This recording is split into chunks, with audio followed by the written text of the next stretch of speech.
So I took this photo in Kuala Lumpur in Malaysia, and I remember distinctly feeling two things.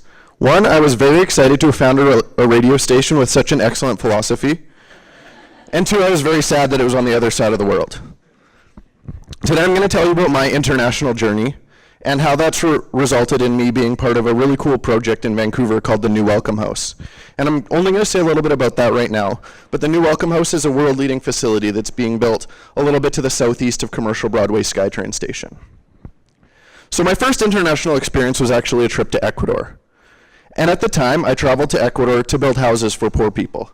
And the reason these people were poor was because there had been an economic collapse which had allowed very wealthy folks to come in and essentially buy entire towns. So rent was higher than the average salary, and people couldn't afford to feed their families. So that's a thing, and I went and did that, and it was a really good experience. This is my Indiana Jones photo. And the thing I remember most about this trip is these boulders you see on the bottom left of the slide. So these things were probably 30 to 80 pounds. And I remember we had to carry these up hills. So I'm holding this boulder, struggling to get up this hill, and I catch this flash of motion out of the corner of my eye. And I look over and I see a lady from one of the towns that we were helping, pregnant, carrying a rock that's much larger than the one I'm carrying, beating me up the hill by a significant margin. And so that's how my ego got crushed in Ecuador. The next trip I took was to Jordan. And there's this thing in Jordan, in Petra, called the Sikh. And the Sikh is essentially a natural stone corridor that you have to pass through to get into the city. Lots of tourists pass through this to go and visit the city and come back, and the difference for me was I actually stayed.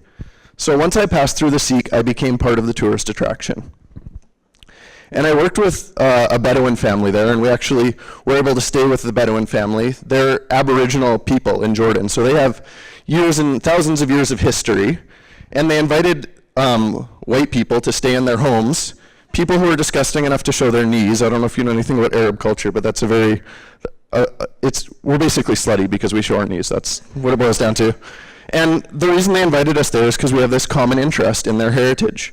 We're very interested in studying what happened in Petra, and they're very interested in learning more about their heritage and the history of this valley in which their peoples have grown up. The next place I'd like to talk to you about is Singapore. So I've been to Singapore 4 times, twice on business case competition teams, once as a trade delegate, and once I did a law school exchange to Singapore where I lived there for 4 months. So I have a pretty varied experience with Singapore. I've experienced a lot of different aspects of that particular city-state. And the first thing I'd like to point out is if you're looking at this building and saying, is that a cruise ship on top of a hotel? It is a cruise ship on top of a hotel. Singaporeans, they go big. And I think it's a really cool thing that this country is able to build these really big shiny things, and that's the reason I think it's so interesting is because Singapore actually has 4 official languages.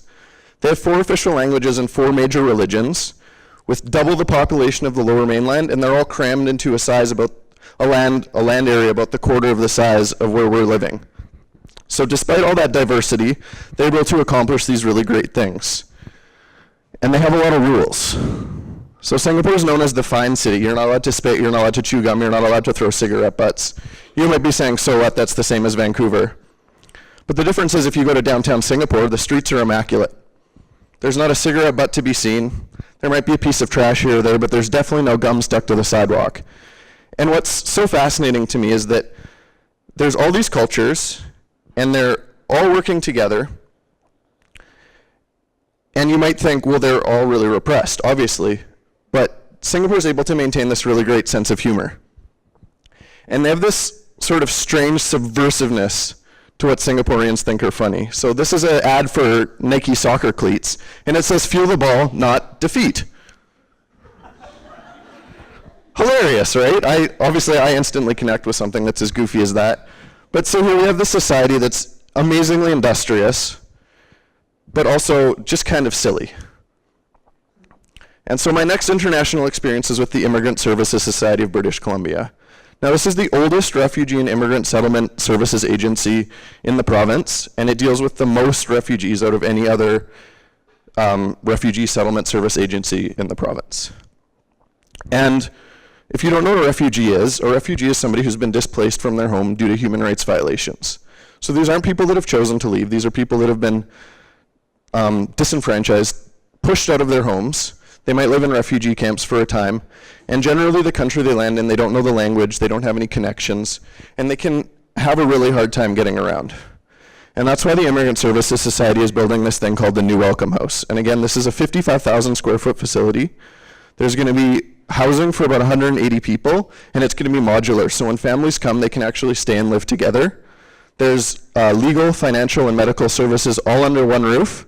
And the idea is to help streamline and make efficient the process of these people integrating into their new country and to become part of sort of the community that we all call home. And I'm really excited about the project, and the whole point of this speech has been to tell you how my international experiences play into my excitement for this project. And so everywhere I've gone, I've connected with people.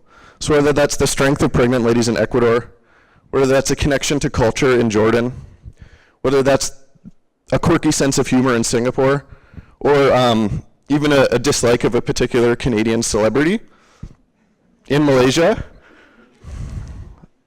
I feel really connected to all the places I've been. And like I said, the similarities have by far outstripped the differences that I felt with these cultures. And as a result, I really feel like the world is a global community. And I'm just excited to be part of this project that the ISS is doing because I get to contribute to my neighbors.